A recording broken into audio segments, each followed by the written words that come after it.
السلام علیکم ورحمۃ اللہ وبرکاتہ۔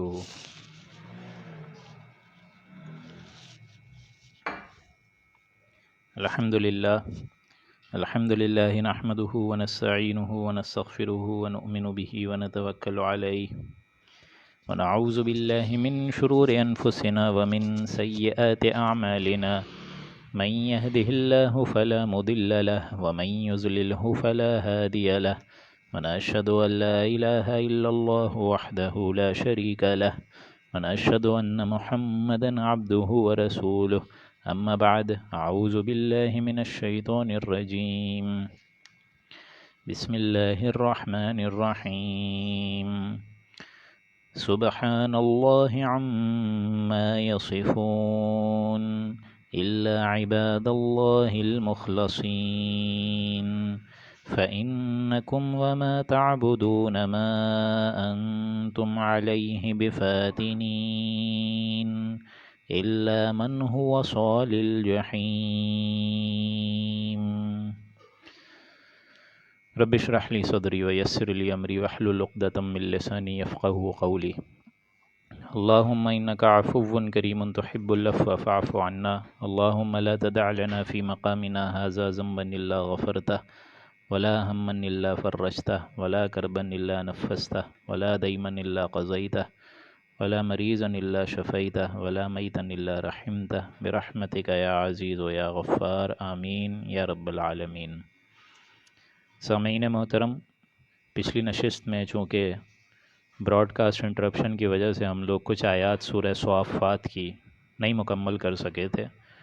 لہٰذا آخری رکوع کی چند آیات میں نے آپ کے سامنے تلاوت فرمائی ہے، اور ہم انشاءاللہ سورہ صافات کے بعد سورہ صاد مکمل کریں گے انشاءاللہ۔ تو جو آیات رہ گئی تھیں اس کو میں آپ کے سامنے پڑھ چکا ہوں، اس کے لفظی معنی بھی آپ کو سمجھاؤں گا میں، لیکن اس سے پہلے کچھ اہم باتیں میں آپ کو بتانا چاہتا ہوں کہ سورہ صافات میں بھی ایک مضمون گزر چکا ہے حضرت ابراہیم علیہ السلام اور حضرت اسماعیل علیہ السلام کا، ان کی قربانی کا جو اللہ تعالیٰ کے ہاں انہوں نے کری ہے، اور وہی جو رسم ہے، ریت ہے، وہ اب تمام امت مسلمہ پر ایک قسم سے فرض کر دی گئی ہے کہ حج کے ضمن میں ہر انسان جو ہے وہ وہاں پر بھی قربانی کرتا ہے، جانور ذبح کرتا ہے، اور پوری دنیا میں بھی یہ عید الاضحیٰ منائی جاتی ہے۔ اس کو یوں سمجھیے کہ اللہ کا ایک قانون ہے، اور وہ قانون بہت اہم ہے کہ جس کسی اہم شے کو اگر اللہ کے لیے آپ حاضر کرنا چاہیں، بڑی سے بڑی اگر آپ قربانی دینا چاہیں اور اللہ کی راہ میں بڑے سے بڑا آپ کو خیر اور بھلائی اور عافیت کا عمل انجام دیں، تو آپ خود محسوس کریں گے کہ سب سے زیادہ برکت، سب سے زیادہ رحمتیں، سب سے زیادہ عنایتیں اللہ تعالیٰ اسی عمل کے اندر رکھ دیتا ہے۔ جیسا کہ حضرت ابراہیم علیہ السلام کو ہرگز یہ بات کا علم نہیں تھا کہ حضرت اسماعیل علیہ السلام کو قربان ہونے سے کوئی ذات بچا سکتی ہے سوائے اللہ کے، لیکن وہ اپنے اس عمل میں جوں کہ تو لگے رہے، اور انہوں نے اپنے خواب کو قد صدقت الرؤیا کہ اے ابراہیم علیہ السلام آپ نے جو ہے اپنا خواب ایک دم سچا کر دکھایا۔ یہ ہم پڑھ چکے ہیں کل کی نشست میں۔ یہ باتیں میں اس لیے بتا رہا ہوں کہ اللہ کے نزدیک آپ جو بھی قربانی کریں، اور اگر قربانی خالصتاً اللہ ہی کے لیے اور اس میں کوئی دو رائے نہیں ہے، اور اس میں کوئی جو ہے یوں سمجھیے کہ ریاکاری کا بھی شیبہ نہیں ہے، تو اللہ تعالیٰ سب سے زیادہ برکتیں، سب سے زیادہ رحمتیں اسی کے اندر ڈال دیتا ہے۔ اسی لیے میں بار بار کہتا ہوں کہ سارے کے سارے جو حضرات ہیں، اگر وہ اپنی اولاد کو بھی، کسی ایک اولاد کو بھی اگر آپ اللہ کے لیے، دین کے لیے وقف کر دیں، اور اللہ تعالیٰ کے دین کو پھیلانے کا اس اولاد کے ذریعے سے اگر ذریعہ بنا دیں، اور اس میں اپنا تن من دھن لگا دیں، تو غالب گمان یہی ہے، اور ہوتا بھی یہی ہے، کہ سب سے زیادہ رحمتیں اور برکتیں آپ کی اسی اولاد میں اللہ رکھ دے گا۔ اور اس اولاد کو تو حضرت اسماعیل علیہ السلام جیسی عظیم الشان اولاد کو، جس کا قرآن مجید ذکر کر کے حلیم کا لفظ استعمال کرتا ہے کہ بڑی حلم والے تھے حضرت اسماعیل علیہ السلام، تو ان کو تو اللہ تعالیٰ نے ویسے بھی قربان نہیں کرنا تھا، کیونکہ ان کی نسل میں تو اس پیغمبر عظیم نے آنا تھا جو دنیا کا پورا نقشہ تبدیل کر دے گا، اور جو بالخصوص جس کے دست مبارک سے پوری نوع انسانی کے لیے ایک عظیم الشان انقلاب آئے گا، اور وہ ہیں حضرت محمد مصطفیٰ صلی اللہ علیہ وآلہ وسلم۔ تو یہ باتیں بتانے کے بعد چونکہ آخری کچھ آیات رہ گئی تھی سورہ صافات کی، اب یہ ہم پڑھ لیتے ہیں۔ سبحان اللہ عما یصفون، تو یقیناً اللہ تعالیٰ پاک ہے ان باتوں سے جو یہ بیان کر رہے ہیں یہ باتیں بیان کر رہے ہیں مشرکین عرب کے اللہ تعالیٰ کیسے اٹھا لے گا، بعث بعد الموت کیسے کر لے گا، احیاء ثانی کیسے ہو جائے گا، اور وہ معاملہ کہ جب ہم لوگ قبروں میں گل سڑ کر صرف ہڈیاں رہ جائیں گی اور مٹی میں ہو کر گم ہو جائیں گے تو کیسے اللہ تعالیٰ دوبارہ اٹھائے گا۔ تو ان تمام چیزوں سے اور تمام عیوب سے جو یہ باتیں بیان کر رہے ہیں اور یہ اللہ کے ساتھ ہی جو قرار دے رہے ہیں، شرک و شرک اوہام میں اپنی زندگی گزار رہے ہیں، لات عزا منات کی عبادت کر رہے ہیں، فرشتوں کو معاذ اللہ اللہ کی بیٹیاں قرار دے دیا ہے، تو ان تمام باطل عقیدوں سے، ان تمام شرکیہ اوہام سے اللہ تعالیٰ پاک ہے، اعلیٰ ہے، عرفہ ہے، منزہ ہے۔ سبحان اللہ عما یصفون، جو یہ باتیں بیان کر رہے ہیں اس سے اللہ تعالیٰ پاک ہے۔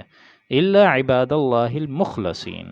مگر وہ کہ جو اللہ ہی کے خالص بندے بن جائیں، جن کو اللہ ہی چن لے۔ یعنی اس سے پہلے جو پورا ذکر آیا ہے، جہنمیوں کے بھی پورا کلام آیا ہے، اہل جنتیوں کا بھی آیا ہے، تو برے اور ہولناک انجام سے اللہ ہی جس کو محفوظ کر لے وہ وہی لوگ ہوتے ہیں جن کو اللہ ہی آٹومیٹیکلی چن لے۔ مخلصین، کسی کو چن لینا۔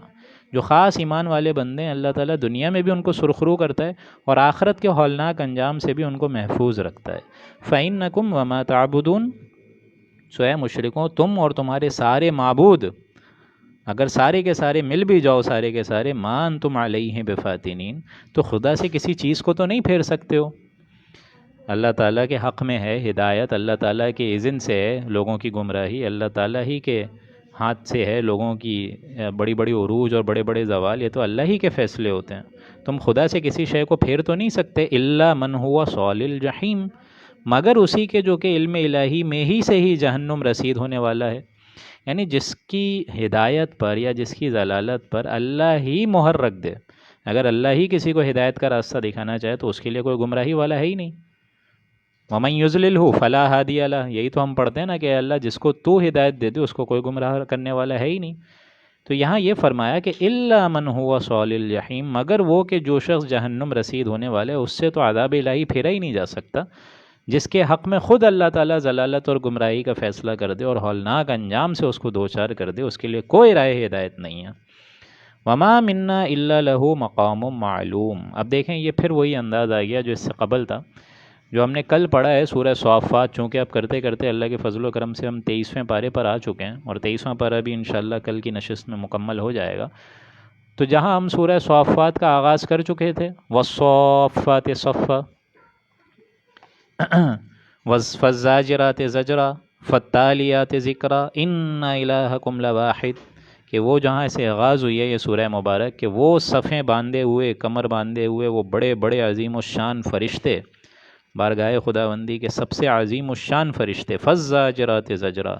اور وہ جو فرشتے جو ڈانٹ رکھتے ہیں، یعنی بڑی بڑی قوموں کو جب ہلاک ہوتا ہے تو یہ ہلاک کا معاملہ ہوتا ہے اسی وجہ سے کہ یہ فرشتوں کی وہ ڈانٹ ہے، چنگھاڑ ہے، وہ آواز ہے جس سے بڑی بڑی قومیں، قوم عاد، قوم سمود، ان چیزوں سے جو تباہ ہوئی ہے۔ فالتالیات ذکرا، اور وہ فرشتے جو ذکر کی تلاوت کرتے ہیں، یہ فرشتے ہی ہیں جو اس خدمت پر معمور ہیں کہ اللہ کی وحی اور اللہ کا کلام جو ہے حضرت جبریل علیہ السلام لے کر آئے اور حضور اکرم صلی اللہ علیہ وآلہ وسلم کے قلب اطہر پر اس کو نازل فرمایا۔ تو ان الہکم لواحد، یہ تمام اس بات پر گواہ ہیں کہ تمہارا معبود، تمہارا پالنے والا، تمہارا مالک، تمہارا خالق ایک الہ ہے اور وہ واحد ہے، تنہا ہے۔ تو جہاں یہ آغاز ہوا تھا، اسی سے سورہ مبارک کی ابتدا ہوئی ہے، تو انتہا بھی دیکھیں وہی فرشتوں کا معاملہ آ رہا ہے، اور دوبارہ وہ مضمون آ رہا ہے جو کہ فرشتوں کی طرف سے آ رہا ہے، یعنی یہ ساری باتیں اب فرشتوں کی طرف سے آ رہی ہے۔ وما منا الا له مقام معلوم، اور فرشتے یہ بول رہے ہیں کہ ہم میں سے ہر ایک کا ایک معین درجہ ہے، ہم میں سے ہر ایک کا مقام، ہر ایک کا ایک مرتبہ معین ہے اللہ کے نزدیک۔ یہ ملائکہ مقربین ہے، یہ ملائکہ اعلیٰ ہے، یہ ملائکہ اسفل ہیں، یہ بڑے فرشتے ہیں، یہ فرشتے جو ہیں یہ پہاڑوں کے فرشتے ہیں، یہ فرشتے ہواؤں کے فرشتے ہیں، وغیرہ وغیرہ۔ تو ہر ایک کا درجہ اللہ کے نزدیک معین ہے۔ وَإِنَّا لَنَحْنُ الصَّافُّونَ، اور اللہ کے حضور میں ہم حکم سننے کے وقت یا عبادت کے وقت ہم ہر وقت صفا بستہ کھڑے ہوتے ہیں، ایک دم سیدھی قطار میں کھڑے ہوتے ہیں کہ یہاں اللہ کا حکم ہوا اور ہم فوراً اس کی تکمیل کر دیتے ہیں۔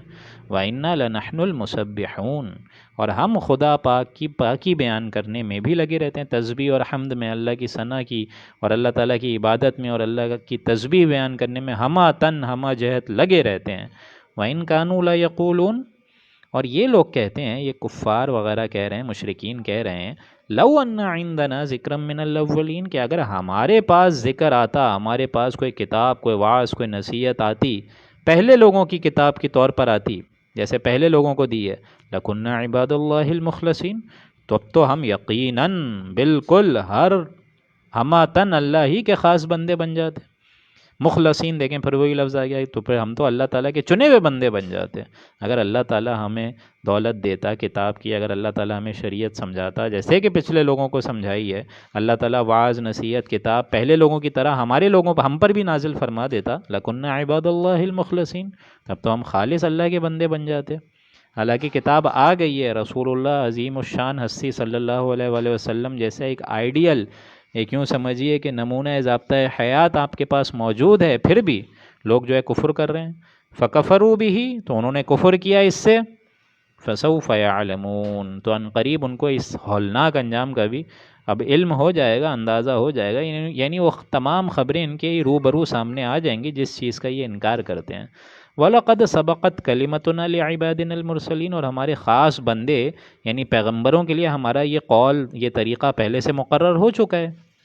ہمارا ایک ضابطہ ہے، ہمارے ایک قانون ہے کہ رسولوں کی ہم مدد کرتے ہیں، تو نبی کے لیے تو اب آپ کو معلوم ہے، یہاں دیکھیں الفاظ بھی ہیں رسول، وَلَقَدْ سَبَقَتْ كَلِمَتُنَا لِعِبَادِنَا الْمُرْسَلِينَ، رسولوں کے معاملے میں ہمارا ایک قانون ضابطہ ایک دم محکم ہے، یعنی نبی کے لیے لازم نہیں ہے کہ اللہ کی مدد آئے گی، ان کو غلبہ ملے گا، نہیں، نبی تو قتل بھی ہو جاتے ہیں، حضرت یحییٰ، حضرت زکریا قتل کر دیے گئے، شہید کر دیے گئے، رسول قتل نہیں ہو سکتا، یہ اچھے طریقے سے سمجھ لیں، یہ اللہ کا قاعدہ ہے۔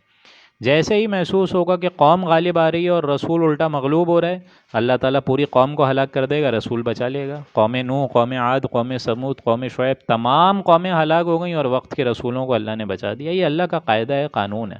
اسٹریٹ فارورڈ انداز ہے۔ تو یہاں آپ دیکھ سکتے ہیں آپ لوگ، حضور اکرم صلی اللہ علیہ وآلہ وسلم کو بھی قوم نے جھٹلایا، اور کیا انجام ہوا پھر اسی قوم کا، مشرکین کا، انہی اہل ایمان کے ہاتھوں سے ان کو رسوا کر کے نکالا گیا، چاہے وہ غزوہ بدر کا معاملہ ہو یا اور دوسری غزوات کا معاملہ ہو۔ فَكَفَرُوا بِهِ فَسَوْفَ يَعْلَمُونَ وَلَقَدْ سَبَقَتْ كَلِمَتُنَا لِعِبَادِنَا الْمُرْسَلِينَ، ہمارے خاص بندے یعنی پیغمبروں کے لیے ہمارا یہ قول پہلے سے طے شدہ ہے، إِنَّهُمْ لَهُمُ الْمَنْصُورُونَ، کہ بے شک وہی غالب کیے جائیں گے۔ تمام اہل ایمان، تمام جو سادہ نو انسان ہیں جن کے دلوں میں ایمان موجود ہے، بالخصوص وقت کے رسولوں کی ہم نے مدد فرمائی ہے۔ محمد الرسول اللہ والذین معہ، حضور اور اہل ایمان یہ حزب اللہ تھے، اسی طریقے سے حضرت عیسیٰ اور ان کے حواری سارے کے سارے وہ بھی حزب اللہ تھے، اللہ کی پارٹی تھی، تو اللہ تعالیٰ نے ان کو بچا لیا اور تمام کی تمام قوم کو ہلاک کر دیا۔ وَإِنَّا جُنْدَنَا لَهُمُ الْغَالِبُونَ، ہمارا تو قاعدہ ہی یہ ہے کہ ہمارا ہی لشکر غالب رہتا ہے، ہماری ایک حزب اللہ ہے، اللہ کی جماعت ہے، اہل ایمان کی جماعت ہے، وہ عظیم الشان مجاہد حضرات ہیں، تو اللہ تعالیٰ ان سب کو غالب رکھتا ہے۔ فَتَوَلَّ عَنْهُمْ حَتَّى حِينٍ، تو اے نبی آپ تھوڑے اور زمانے تک کے لیے صبر کیجئے، ان سے اعراض کریں، یہ جو باتیں بول رہے ہیں ان سے آئے نبی آپ اپنا چہرہ پھیر لیں، چہرہ مبارک پھیر لیں، رخ پھیر لیں، اور یہ جو آپ سے باتیں کر رہے ہیں ان پہ ذرا ابھی فی الحال just ignore them for a while, تھوڑے زمانے تک اے نبی آپ صبر کیجئے، ان سے اعراض کر دیجئے، ان کی مخالفت اور ایذا رسائی کا خیال تک نہ کریں آپ۔ وَأَبْصِرْهُمْ فَسَوْفَ يُبْصِرُونَ، اور آپ بھی دیکھ لیجئے، ان قریب یہ بھی دیکھ لیں گے، آپ بھی جو ہے انتظار فرمائیں اور یہ بھی انتظار فرمائیں گے، آپ جو عذاب کی دھمکیاں ان کو دے رہے ہیں کہ عذاب آئے گا، تو یہ بھی عذاب دیکھ لیں گے، وہ عذاب اب ہمارا ان مشرکین سے زیادہ دور نہیں ہے۔ أَفَبِعَذَابِنَا يَسْتَعْجِلُونَ، کیا یہ لوگ ہمارے عذاب کی جلدی مچا رہے ہیں، تقاضا کر رہے ہیں کہ نبی اکرم صلی اللہ علیہ وآلہ وسلم اتنا وقت ہو گیا آپ کو، عذاب آئے گا عذاب آئے گا بول رہے ہیں آپ، تو اگر یہ باتیں کر رہے ہیں اس طریقے سے تو عذاب تو بہت زیادہ قریب ہے ان کے، اب وہ زیادہ دور نہیں ہے، ان قریب عذاب الہی جلدی آ جائے گا۔ فَإِذَا نَزَلَ بِسَاحَتِهِمْ فَسَاءَ صَبَاحُ الْمُنذَرِينَ، سو وہ عذاب جب ان کے رو نازل ہوگا، اچانک آ دھمکے گا، فَسَاءَ صَبَاحُ الْمُنذَرِينَ، تو بہت برا ہوگا وہ وہ موقع، وہ دن جس دن وہ عذاب آئے گا. ساحہ کہتے ہیں بڑے میدان کو. تو جب وہ عذاب کسی بڑے میدان میں آئے گا تو وہ بڑا ہی ہولناک ایک دن ہوگا ان کے لیے. آسانی سے ان کی گردنوں سے نیچے، ان کے حلق سے نیچے نہیں اترے گا وہ عذاب. وَتَوَلَّ عَنْهُمْ حَتَّى حِينٍ. اب دیکھیں دوبارہ کہ نبی آپ تھوڑے اور زمانے تک ان کا خیال نہ کریں، ان کے انکار سے نہ آپ زیادہ دل گرفتہ ہوں اور نہ ان کے انجام، ہولناک انجام سے آپ صدمہ اپنے دل میں رکھیں. وہ تو ہم پڑھ چکے ہیں. وَلَا تَحْزَنْ عَلَيْهِمْ، کہ نبی آپ رنجیدہ مت ہوں ان کے اس انجام سے. اور بالخصوص فَلَعَلَّكَ بَاخِعٌ نَفْسَكَ أَلَّا يَكُونُوا مُؤْمِنِينَ، کہ نبی آپ رنجیدہ مت ہوں، آپ دل گرفتہ مت ہوں، آپ اپنے آپ کو صدمے سے ہلاک اس نظریے سے مت کریں کہ یہ لوگ ایمان نہیں لا رہے ہیں. کوئی مسئلے کی بات نہیں ہے، آپ اپنی دعوت تبلیغ دیتے رہیں. وَأَبْصِرْ فَسَوْفَ يُبْصِرُونَ، تو یہ بھی دیکھ لیں گے. اور عنقریب اے نبی آپ بھی انتظار میں رہیے اور دیکھتے رہیے ان کا کیا انجام ہونے والا ہے. فَسَوْفَ يُبْصِرُونَ، اب عنقریب یہ بھی دیکھ لیں گے کہ کیا ہولناک انجام ہوتا ہے ان کا. سبحان ربک رب العزت عما یصفون، آپ کا رب جو بڑی عظمت والا ہے، وہ پاک ہے، اعلیٰ ہے، عرفہ ہے، جو کہ پاک ہے. عزت، اقتدار، اختیارات سارے اس اللہ ہی کے پاس ہیں جس کے پاس عزت ہے. عما یصفون، اور وہ پاک ہے ان باتوں سے جو یہ منافقین، جو یہ کافر، جو یہ مشرک بیان فرما رہے ہیں، ان سے اللہ پاک ہے. اللہ نے پورے قرآن مجید میں دیکھیں اپنی صفت ڈائریکٹلی بیان نہیں کری ہے. قرآن میں جہاں آئے دیکھیں صرف نام آتا ہے، لہ الاسماء الحسنی، جب بھی آئے نام. لیکن یہ جو شرکیہ اوہام والی باتیں فرما رہے ہیں لوگ، ان کی طرف سے آتا ہے کہ اللہ پاک ہے عما یصفون، جو یہ باتیں کافر بیان کر رہے ہیں اللہ تعالیٰ جو ہے ان سے پاک ہے. اللہ کے لیے یہ لفظ استعمال ہوا ہے لوگوں کی طرف سے. سبحان ربک رب العزت عما یصفون، کہ اللہ تعالیٰ پاک ہے ان تمام باتوں سے جو یہ کفار بیان فرما رہے ہیں. وسلام علی المرسلین، اور سلام ہو ان تمام پیغمبروں پر. والحمد للہ رب العالمین، اور تمام تر خوبیاں اللہ ہی کے لیے ہیں جو تمام جہان والوں کا پالنہار ہے، رب ہے. تو اللہ کے فضل و کرم سے یہاں سورہ صافات مکمل ہوئی. چند اختتامی آیات رہ گئی تھیں پچھلی نشست میں، لیکن آج کی جو نشست ہے ہماری یہ سورہ صاد پر مبنی ہے. اور میں آپ لوگ کو کل بتا چکا ہوں، دوبارہ بتا دیتا ہوں کہ یہ بھی وہ مکی صورت ہے. اور اب میں آپ کو بتا رہا ہوں کہ اس میں 5 رکوع ہیں اور کل ملا کر 88 آیات ہیں. تو اب ہم اس کو بھی بسم اللہ کرتے ہیں. اعوذ باللہ من الشیطان الرجیم، بسم اللہ الرحمن الرحیم. صاد والقرآن ذی الذکر بل الذین کفروا فی عزت وشقاق کم اہلکنا من قبلہم من قرن فنادوا ولا تحین مناص. اب یہ جو مرکزی مضمون ہے سورہ مبارک کا، یہ ان 3 صورتوں کے مقابل میں ہے جو کہ ایک حرف مقطع سے آئی ہے، ایک حرف سے. اس کے آگے آپ لوگ پڑھیں گے سورہ قاف، اسی طریقے سے سورہ نون والقلم وما یسطرون. یہ تمام وہ صورت ہیں جن میں ابتدا میں صرف ایک حرف ہے. آیت مکمل نہیں ہوئی ہے. دیکھیں صاد والقرآن ذی الذکر، یہ مکمل ایک آیت ہے. اور اس کا مضمون اصل ہے صاد کا توحید، اللہ تعالیٰ کی بندگی. پھر آگے چل کے سورہ قاف اور سورہ نون، چونکہ یہ ابتدائی دور کی صورت ہیں تو ان میں آپ کو انذار اور آخرت کے معاملات نظر آئیں گے. لہٰذا یہ صاد حروف مقطع ہیں، یہ توفیقی امور ہیں، یعنی وہ باتیں ہیں جو کہ حضور نے ہمیں جتنا بتا دیا اسی پہ ہم قائم دائم رہیں گے. باقی اس میں کوئی خاص گرامر نہیں ہے، کوئی خاص قسم کی منطق نہیں ہے. ان کے اصل معنی، ان کی اصل تعلیم جو ہے وہ خود حضور اکرم صلی اللہ علیہ وآلہ وسلم کو معلوم ہے یا اللہ کو، یعنی جس نے یہ کلام مبارک نازل فرمایا اور جس پر یہ کلام مبارک نازل ہوا. والقرآن ذی الذکر، قسم ہے اس قرآن کی جو کہ ذکر سے بھرپور ہے، جو کہ نصیحت سے بھرا ہوا ہے. ذکر والے قرآن کی قسم. اس سے پہلے ہم پڑھ چکے ہیں انا نحن نزلنا الذکر وانا لہ لحافظون، کہ یقیناً ہم ہی نے یہ ذکر نازل فرمایا ہے اور ہم ہی اس کی حفاظت فرمائیں گے. دی ریمائنڈر، دی ریمائنڈنگ، اس کے اندر ریمائنڈر ہے. اس کو پڑھتے ہوئے روح جو ہے وہ متاثر ہوتی ہے، کیونکہ ہمیں معلوم ہے کہ اس روح اور قرآن مجید کا جو منبع حیات ہے، جو کہ سورس ہے، ذریعہ ہے، وہ ہے ذات باری تعالیٰ. تو اس قرآن مجید کو بھی، اس سورہ مبارک کو بھی آپ لوگ ایسے پڑھیں کہ آپ کے کان نہ سن رہے ہوں بلکہ دل سن رہا ہو. اور یہ قسم کس پر کھائی گئی ہے وہ بھی ہم پڑھ چکے ہیں. سورہ یاسین کے ضمن میں آپ کو بتا چکا ہوں کہ جہاں اس قسم کے الفاظ آئیں گے، یاسین والقرآن الحکیم انک لمن المرسلین، کہ یقیناً اے نبی آپ جو ہیں اللہ کے بھیجے ہوئے ہیں، رسول ہیں، یعنی جو مقسم علیہ ہے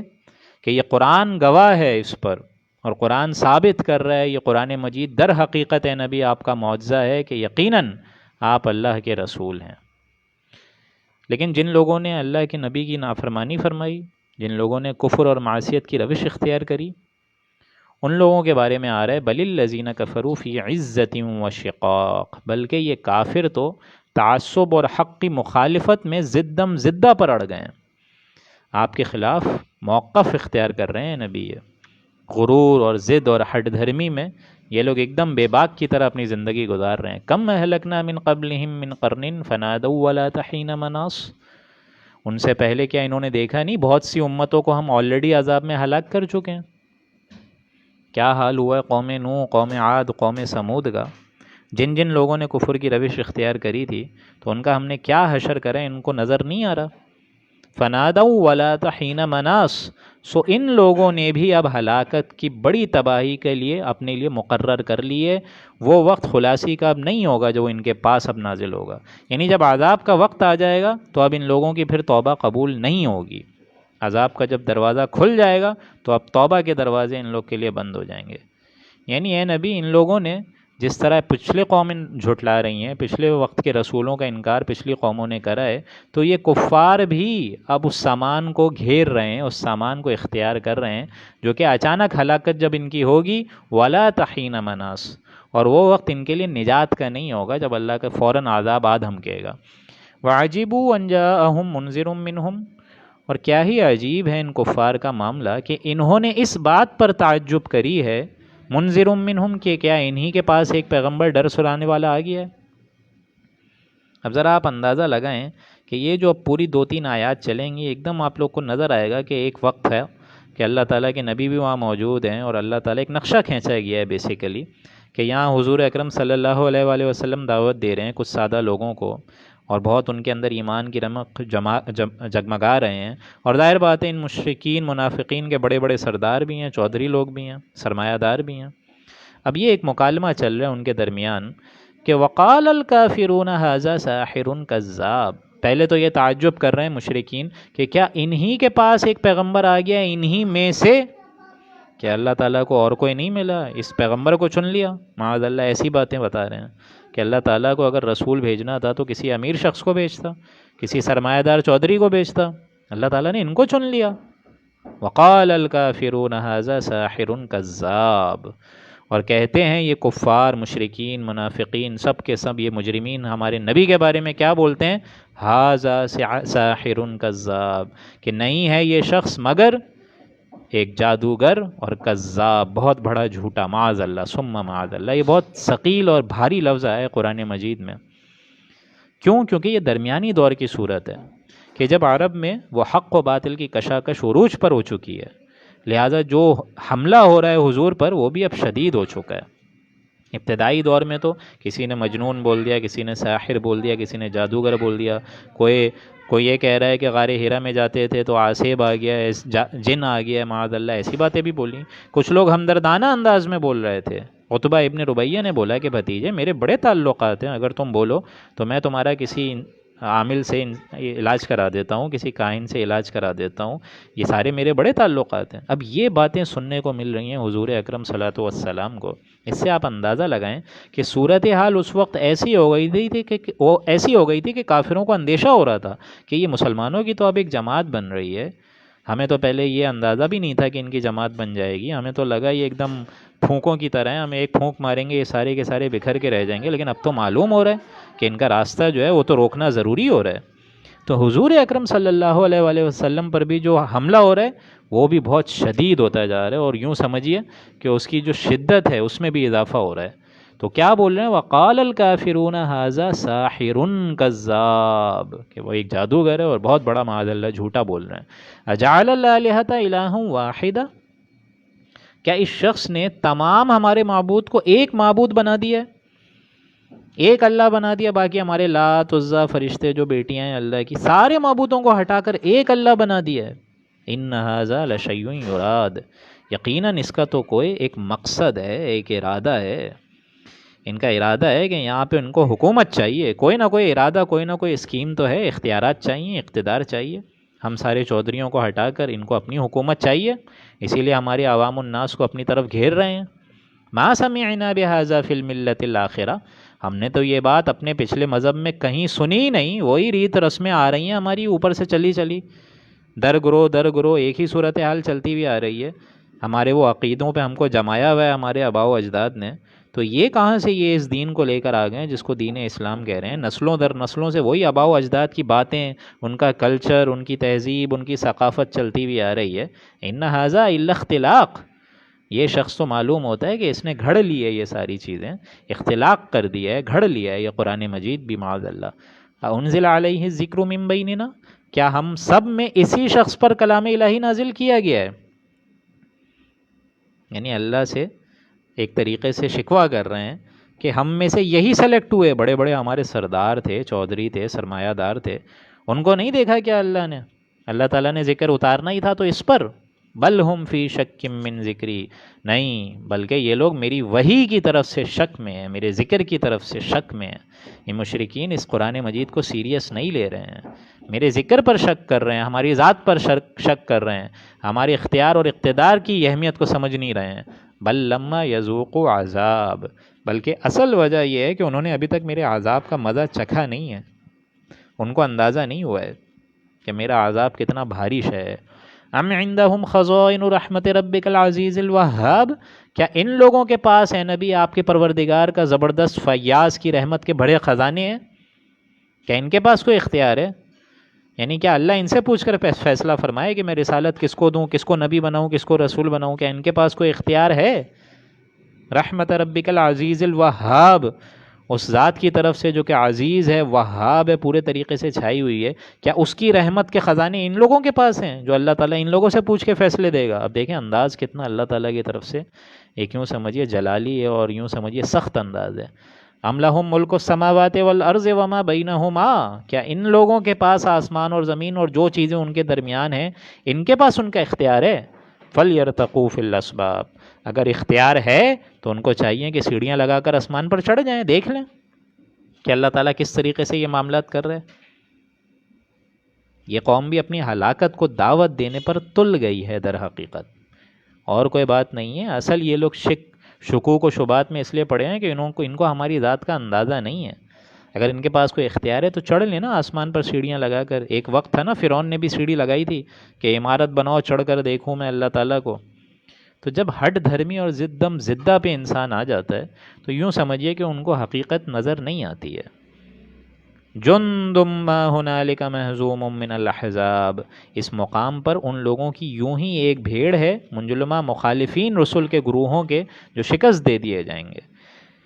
یعنی ان کی بھی ایک لاؤ لشکر ہے، ان کی بھی ایک پارٹی ہے۔ یہ قوم بھی اب اس ہلاکت کو دعوت دے رہی ہے جس طرح ہم نے پہلی قوموں کو ہلاک کر دیا۔ ہم نے پہلی قوموں کو نہیں دیکھا کس طرح ہلاک کیا ہے، تو یہ بھی اب اس مقام پر آ گئے ہیں کہ ان کی بھی اب ایک جماعت بن گئی ہے، من الاحزاب، ایک گروہ بن گیا ہے، ایک باطل کا گروہ بن گیا ہے، ایک ناہنجاروں پر ایک مبنی ایک گروہ بن گیا ہے جو کہ اللہ سے مخالفت لے رہے ہیں۔ تو لگتا تو یہی ہے کہ یہ اپنی ہلاکت، اپنی موت کو دعوت دے رہے ہیں اور اس پر تل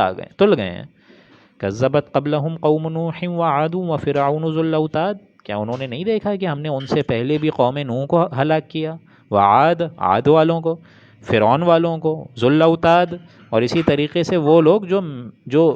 خیموں والے تھے، میخوں والے، یعنی ایسی قوم بھی گزری ہے اللہ کے پاس، اللہ کی اسی سرزمین پر، کہ جن کے پاس یہ اختیار بھی تھا کہ جہاں جاتے تھے وہ بڑے بڑے خیمے لگاتے تھے، ان کے گھوڑے اتنے طاقتور تھے، ان کا ساز و سامان اتنا زیادہ تھا، لاؤ لشکر اتنا زیادہ تھا کہ جہاں جاتے تھے وہ ایک دم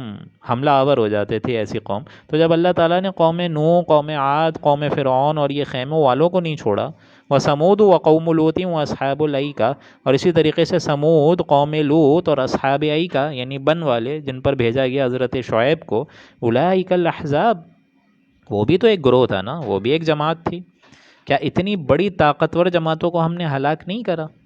ان کل الا کذب الرسول فحق عقاب، ان سب نے صرف رسولوں کو جھٹلایا تھا، سو میرا عذاب دیکھو اچانک ان پر حملہ آور ہو گیا، ان پر واقع ہو گیا۔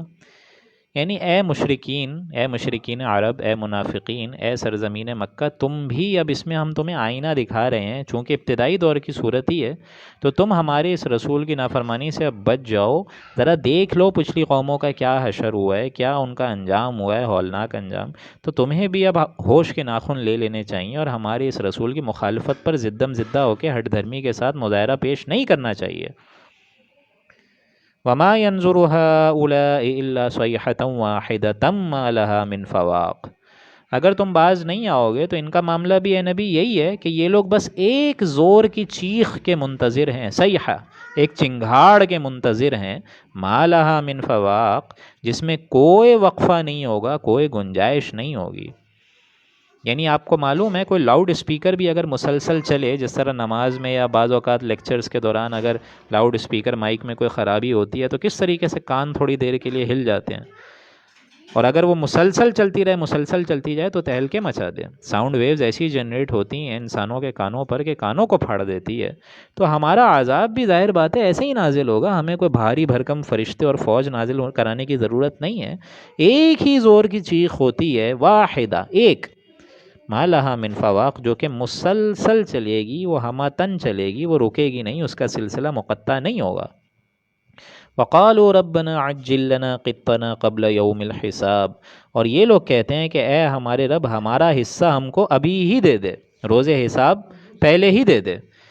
یعنی یہ جو اللہ کے نبی فرما رہے ہیں کہ عذاب آئے گا اور اس دن جزا اور سزا ہوگی، تو یا اللہ ہماری بیلنس شیٹ پہلے ہی دے دے، ہمیں نامہ اعمال پہلے ہی ہمیں دکھا دے، ہمارا قصہ تمام کر دے، یہ ہماری بیلنس شیٹ اب حساب کتاب سے پہلے ہی، قطنا کہتے ہیں عربی میں چٹھی کو، جس طرح وہ